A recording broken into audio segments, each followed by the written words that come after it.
i serb, numri i cilëve për shkak të luftimit të ashpra për momentin nuk mund të konfirmohet me siguri. Të plagosur ka dhe në radhë tona.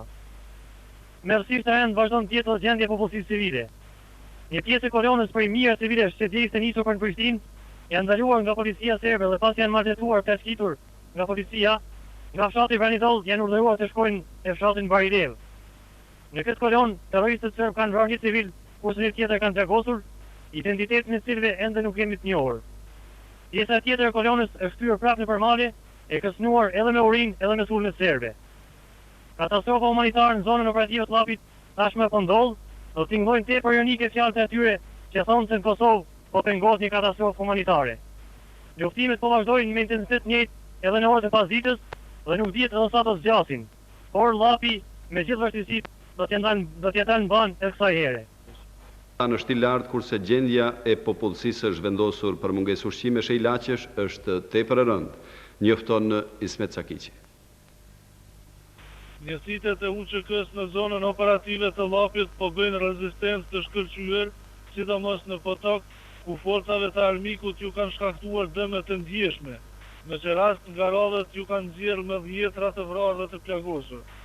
Nga radhët tona deri në këtë moment njoftohemi për një ushtar të plagosur lehtë. Gjendja alarmante paraqitet tek popullata e zhvendosur nga fshatrat e Llapit dhe Shalës, të cilat ishin objekti sulmeve të armikut gjatë ditëve të fundit. Ata gjatë zhvendosjes së fundit para eskadroneve të vdekjes kanë mbetur edhe pa ushqimet e pakta që i kishin dhe pa shtroj e mbuloj, pa veshmbathje dhe pa varëra. Katastrofa humanitare tashmë ka ndodhur. Përmasat e saja janë përmasat e një tragjedie njerëzore. Me sa duket, ajo që po ndodh në popullsinë e zhvendosur në këtë anë është unikat në luftrat e zhvilluara pas luftës së dytë botërore.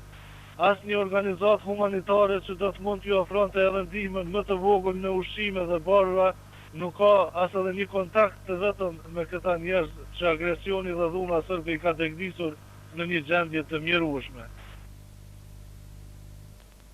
Dje rreth orës 13 avionët e NATO-s kanë bombarduar urën mbi lumin Llap dhe mbi Hekurudh në Luzhan të Podujevës. Sipas Kosova Presit, në momentet e bombardimit. Pas disa ditë luftimesh, njësitë të UÇK-s vetëm në qafë të Kaçanollit dhe në Potok kanë vrarë 30 policë dhe paramilitar serb. Janë vrarë ndërkaq 10 civil shqiptar, kurse mbi 70 të tjerë janë plagosur. Njësitet e ushtrisë lirimtare të Kosovës të zonës operative të Llapit gjatë një aksionit të ndërmarrë dje në rrugën Prishtinë-Leskoc kanë asgjësuar një autobus të mbushur me policë dhe paramilitar serb. Për më tepër të ndjekim Muarem Mahmutajn. Luftimet e 5 ditëve të fundit në zonën operative të Llapit kanë qenë të intensitetit pa parë deri me tani. Bradashi, Katonishta, Dobratini, Potoku dhe qafa Kaçanollit, zonën në cilën operon brigada 152 me komandant Arif Moqollin, janë ndeshur me një ofenzivë tegër serbe, e cila në këto luftime ka përdorur Minahels 120 mm, raketa tok-tok, si dhe raketa hedhës shumë tytësh të tipit Nofal. Betejë me ashpër zhvilluar në vijën e luftimeve prej Potokut deri te qafa Kaçanollit, udhërimat e UÇK-s në përleshje fyt për fyt me armikun kanë vrarë 20 terroristë serb, kurse kanë plagosur një numër të madhësish. Nga radhët tona kanë rënë herikisht 2 luftëtarë. Nuk mund mos përmendet në këtë luftime frymëria dhe guzimi e komandantit Latif Gashi, i cili me disa njësitë të brigadës 151 u dha një leksion forcave terroriste serbe, duke dhënë një shembull shkëlqyer se si luftohet me armikun. Një punë të madhe ka bërë dhe brigada 151 e udhëhequr nga komandanti Idris Shabani, e cila ka ndihmuar evakuimin e mijëra civilëve për zona më të sigurta. Kjo brigadë është vend në mbrojtje të civilëve duke ndarë edhe kafshatën e fundit me ta.